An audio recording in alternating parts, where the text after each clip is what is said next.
Welcome guys, जे clone job channel में आपका बहुत बहुत स्वागत है। सब्सक्राइब कीजिए जे क्लोन जॉब चैनल को और पाते रहिए नॉलेजफुल वीडियो। सो गाइस, इस वीडियो में डिस्कस करने वाले हैं कि साइंस बायोलॉजी वाले स्टूडेंट को 12th पास आउट के बाद क्या करना चाहिए, उनके पास कौन कौन सी अपॉर्चुनिटी होती है और उनका कैरियर किस फील्ड में बेटर बन सकता है। सो गाइज, अगर आपने 12th साइंस बायोलॉजी से पास आउट कर रखी है तो ये वीडियो आपके लिए है, तो कंप्लीट देखिएगा ताकि आपकी लाइफ अच्छी बेटर बन सके। ठीक है, तो चलते वो कौन कौन से कोर्सेज है जो साइंस बायोलॉजी वाले स्टूडेंट के लिए बेस्ट है। ठीक है, कैसे कर सकते हो, कब कर सकते हो, अप्लाई कब करना है, सारी जानकारी आपको इस वीडियो में मिल जाएगी। ठीक है, तो चलते हैं। सबसे पहला कोर्सेज, सारे कोर्सेज की बात करेंगे हम, जो भी पसंद आ जाए आपको चूज कर लेना। ठीक है, छोटे से लेके बड़े सारे कोर्सेज की हम बात करेंगे। ठीक है, तो सबसे पहला कोर्सेज आता है MBBS। इसका नाम आपने जरूर सुना होगा। ठीक है, और ये एक्चुअली होता है क्या है MBBS, इसके बारे में फुल डिटेल हम जान लेते हैं। ठीक है, MBBS यानी कि bachelor of medicine, bachelor of surgery, इसकी फुल फॉर्म होती है MBBS की। ठीक है, अब ये कितनी अवधि का होता है, ये 5 साल और 6 महीने का होता है। ठीक है, 6 महीने की इसमें इंटर्नशिप इंक्लूड की हुई है। योग्यता की बात करें तो योग्यता आप देख सकते हो कि इसके लिए जो प्री एग्ज़ाम देना होता है उसका नाम है नीट यानी कि PMT, जिसके फॉर्म भरने के लिए आपको मिनिमम OBC जनरल में 50% कैटेगरी देख सकते हो आप, इसमें OBC जनरल के लिए 50% और जो रिजर्व कैटेगरी वाले हैं उनके लिए 45। ठीक है, इतना परसेंटेज इसमें रिक्वायरमेंट होता है नीट में फॉर्म भरने के लिए। एज लिमिट आप देख सकते हो 17 से 25 में दिया हुआ है। ठीक है, एंट्रेंस एग्जाम कौन सा देना होता है, नीट, इसको PMT भी आप बोल सकते हो। ठीक है, चलते आगे। Entrance exam date apply, NEET का फॉर्म कब अप्लाई होता है, इसका जो टाइम है वो है नवंबर। ठीक है, नवंबर में इसके फॉर्म अप्लाई होते हैं, जिसकी जानकारी आपको इसी चैनल पर अवेलेबल हो जाएगी, क्योंकि आपने चैनल को सब्सक्राइब करके बेल आइकन पर प्रेस कर रखा है। ठीक है, रिक्वायरमेंट डॉक्यूमेंट्स, कौन कौन से डॉक्यूमेंट्स चाहिए होते हैं आपको नीट PMT का फॉर्म अप्लाई करने के लिए। 10th की मार्कशीट रिक्वायरमेंट होती है ओनली। ठीक है, 10th की, 12th की नहीं, ओनली 10th की, क्योंकि आपके जो फॉर्म है वो नवंबर में भर जाते हैं, जबकि आपका रिजल्ट कब आता है 12th का, वो आता है मार्च अप्रैल के आसपास। ठीक है, तो इसलिए आपकी 10th की मार्कशीट ली जाती है ओनली, और कोई भी ID प्रूफ आप लगा सकते हो। ठीक है, और इस कोर्स को करने के बाद आप क्या बनते हो, एक एलोपैथिक डॉक्टर बनते हो। ठीक है, तो ये कोर्स भी बेस्ट है आपके लिए। चलते आगे, अगला कोर्स है BAMS यानी कि bachelor of Ayurveda medicine and surgery, इसकी फुल फॉर्म है। ठीक है, कितनी अवधि का होता है ये कोर्स, ये कोर्स होता है 5 साल की अवधि का और 6 महीने का। ठीक है, इसमें इंटर्नशिप दिया हुआ है। योग्यता की बात करें तो इसमें सेम योग्यता वही है जो कि आपके लिए MBBS में थी। ठीक है, यानी कि आपको इसके लिए नीट का एग्ज़ाम देना होता है।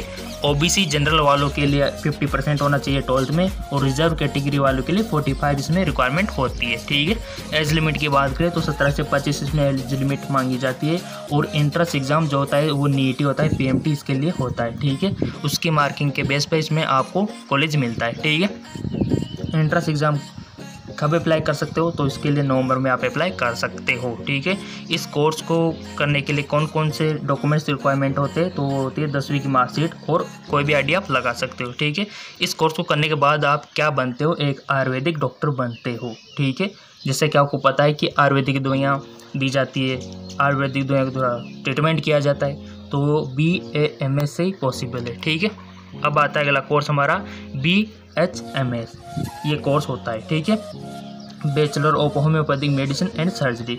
होम्योपैथिक मेडिसिन आपने कभी ना कभी देखी होगी, वाइट कलर जो मेडिसिन होती है, या फिर वो बल्वेरिस वगैरह से आपने देखा होगा, अलग ही तरह की दवाइयाँ होती है।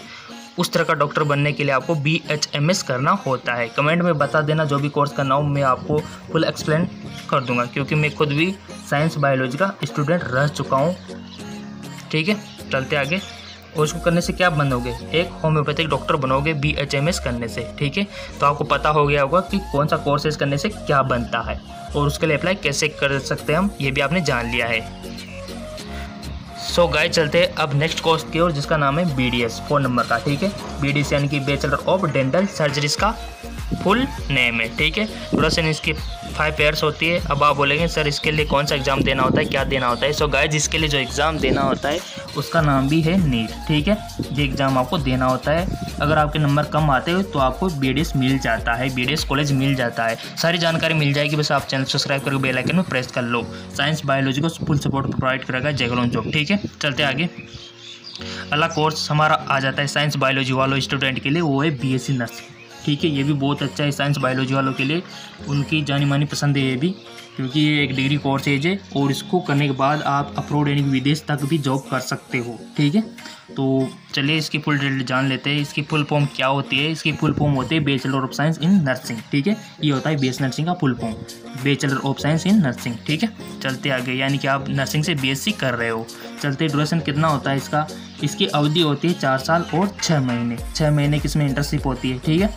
इसलिए 4 साल और 6 महीने का कंप्लीट कोर्स होता है, ठीक है। योग्यता की बात करें तो आपको क्या योग्यता चाहिए। देखो इसके लिए योग्यता जो है आपके जो परसेंटेज होनी चाहिए 12th में, OBC जनरल के लिए 50 और रिजर्व कैटेगरी के लिए 45% इसमें चाहिए होता है, ठीक है। एज लिमिट की बात करें तो 17 से 25 इसमें एज लिमिट मांगी गई है, ठीक है। ये किसके लिए रिक्वायरमेंट है, ये है इंट्रेंस एग्ज़ाम के लिए, ठीक है।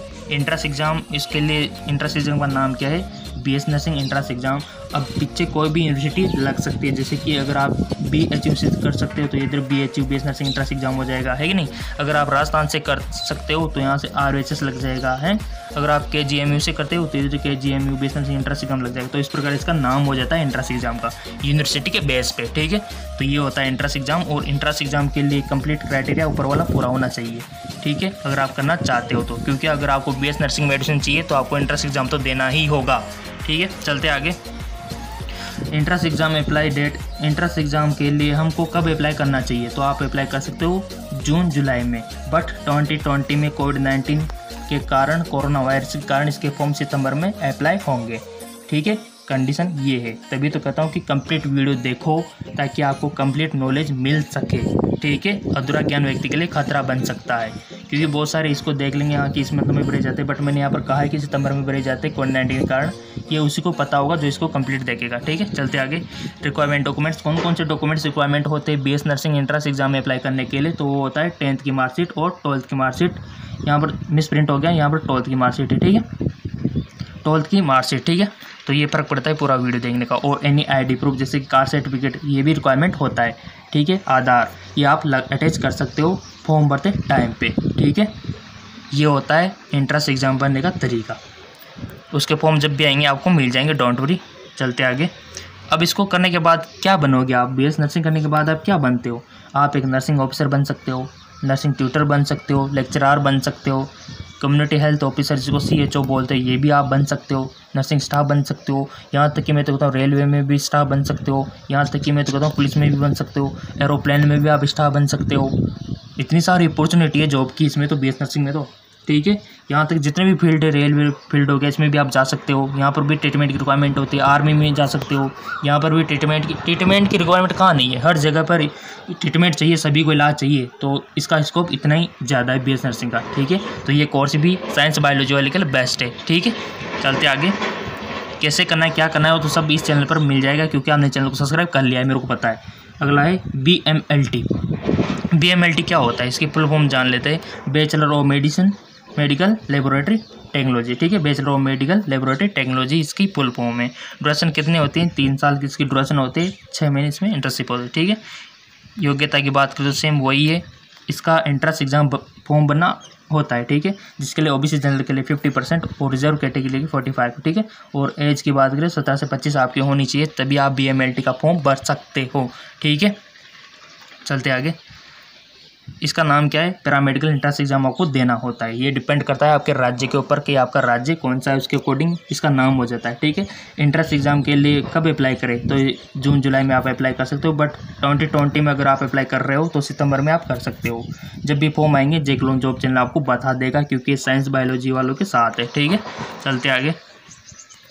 रिक्वायरमेंट डॉक्यूमेंट्स कौन कौन से, इसमें 10th की मार्कशीट, 12th की मार्कशीट रिक्वायरमेंट होती है, और एनी ID प्रूफ। ध्यान देने की वाली बात है, आपका जो PMT एग्जाम था वो ओनली वहाँ पर 10th की मार्कशीट ज़रूरी थी, बट आपकी जो BSc नर्सिंग हो गया, पैरामेडिकल हो गया, फार्मेसी हो गया, यहाँ पर 12th की मार्कशीट भी अटैच करनी होती है, क्योंकि ये फॉर्म बाद में भरे जाते हैं, जबकि नीट का पहले ही भर दिया जाता है नवंबर मंथ में। ठीक है, तो ये इसमें वेरिएशन है थोड़ा सा। चलते आगे, और भी बहुत सारे अच्छे अच्छे कोर्सेज मैं आपको बताऊंगा। इसको करने के बाद क्या बनोगे आप, BMLT करने के बाद क्या बनोगे, लेबोरेटरी टेक्नीशियन आप बन सकते हो। जितने भी प्रयोगशाला है इसमें आप स्टाफ की तरह से आप कोई भी आपको पोस्टिंग मिल सकती है। ठीक है, अगला कोर्स है बी फार्मेसी। ठीक है, बी फार्मेसी क्या होता है, बैचलर ऑफ फार्मेसी। ठीक है, कितने साल का होता है, 4 साल का होता है। योग्यता इसमें सेम क्राइटेरिया वही है, आपको इंट्रेंस एग्ज़ाम देना होता है, और इंट्रेंस एग्ज़ाम देने के लिए ये क्राइटेरिया पूरा होना चाहिए। आपके 12th में 50% रिजर्व कैटेगरी है तो आपके 45%, अगर आपके पास OBC जनरल कैटेगरी है तो आप 50%। ठीक है, एज क्राइटेरिया 17 से 25 है। ठीक है, तभी आप इसमें अप्लाई कर सकते हो। सब्जेक्ट की बात करें तो PCB के साथ PCM वाले भी अप्लाई कर सकते हैं, यानी कि जिनके पास मैथमेटिक्स है वो भी अप्लाई कर सकता है फार्मेसी में। ठीक है, तो ये भी नॉलेज आपको मिल चुकी है कि जिनके पास मैथमेटिक्स है वो भी फार्मेसी में जा सकता है। ठीक है, इंट्रेंस एग्जाम का नेम फार्मेसी इंट्रेंस एग्जाम है, इसके थ्रू आप जा सकते हो, और ये डिपेंड करता है आपके स्टेट के ऊपर, आपके राज्य के ऊपर कि आपका राज्य कौन सा है, राजस्थान है, यूपी है, MP है, उसके अकॉर्डिंग पीछे नाम जुड़ जाता है, आगे का वही रहता है इंट्रेंस एग्जाम का। ठीक है, अप्लाई कब करें, जून में अप्लाई होता है, जून जुलाई में, बट सितंबर में अप्लाई होंगे 2020 में कोविड-19 के कारण। ठीक है, रिक्वायरमेंट डॉक्यूमेंट सेम वही कंडीशन है कि 10th की मार्कशीट,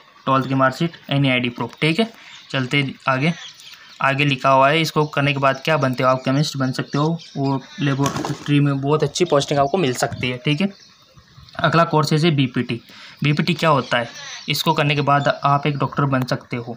ठीक है, और ये बहुत अच्छा कोर्स है बैचलर ऑफ फिजियोथेरेपी, 4 साल का कोर्स है। योग्यता की बात करें तो इस कोर्स को करने के लिए आपको इंट्रेंस एग्ज़ाम देना होता है, ओनली इंट्रेंस एग्ज़ाम ओनली। ठीक है, नीट का ज़रूरी नहीं है। तो यही एक ऐसा कोर्स आपके सामने आया जो बिना नीट के, विदाउट नीट के आपको डॉक्टर बना रहा है, जिसका नाम है BPT। ठीक है, ये आप कर सकते हो, डॉक्टर बन सकते हो, आपके नाम के आगे डॉक्टर लग जाएगा। ठीक है, तो ये कोर्स बहुत अच्छा है। ठीक है, 50% इसमें रिक्वायरमेंट होती है 12th में, और रिजर्व कैटेगरी वाले के लिए 45, और 17 से 25 में एज क्राइटेरिया पूरा होना चाहिए। नाम है इसका BPT इंट्रेंस एग्ज़ाम। ठीक है, इसके फॉर्म कब आते हैं, जून जुलाई में आते हैं, बट कोविड-19 के कारण डिले आएंगे। ठीक है, ये भी डिपेंड करता है। सो गाइस जी, हमारा BPT कंप्लीट हो गया। इसके लिए जो डॉक्यूमेंट्स आपको अटैच करने होंगे, 10th की मार्कशीट, 12th की मार्कशीट, ID प्रूफ। ठीक है, चलते आगे। अगला आता है BSc, only BSc, full form bachelor of science. ठीक है, ड्यूरेशन कितनी होती है इसकी, 3 साल की होती है। ठीक है, और योग्यता आपकी 12th पास होनी चाहिए, तब जाके BSc कर सकते हो। ठीक है, तो ये भी एक कोर्स है, ओनली है टीचिंग के लिए, टीचर बनोगे ओनली, जबकि इसमें ट्रेनिंग वगैरह कुछ नहीं होती, और ऊपर के सारे मेडिकल कोर्सेज है। ठीक है, सो गाइज ये इतने सारे ऑप्शन है आपके सामने, और भी बहुत सारे ऑप्शन लेके आऊँगा साइंस बायोलॉजी वालों के लिए, ताकि आपका कैरियर बहुत ही अच्छा बन सके, बहुत ही ब्राइट बन सके। ठीक है, सो कर दीजिए लाइक और चैनल कर दीजिए सब्सक्राइब, ताकि इसी प्रकार की नॉलेजफुल वीडियो आपको मिल सके। वीडियो देखने के बाद कोई भी डाउट हो तो प्लीज़ कमेंट कर दीजिए, आपके हर कमेंट का जवाब 100% आपको मिलेगा। ठीक है, और आप इन सब की तैयारी करना चाहते हो तो नीचे डिस्क्रिप्शन लिंक दिया हुआ है, वहाँ से आप प्रिपरेशन कर सकते हो।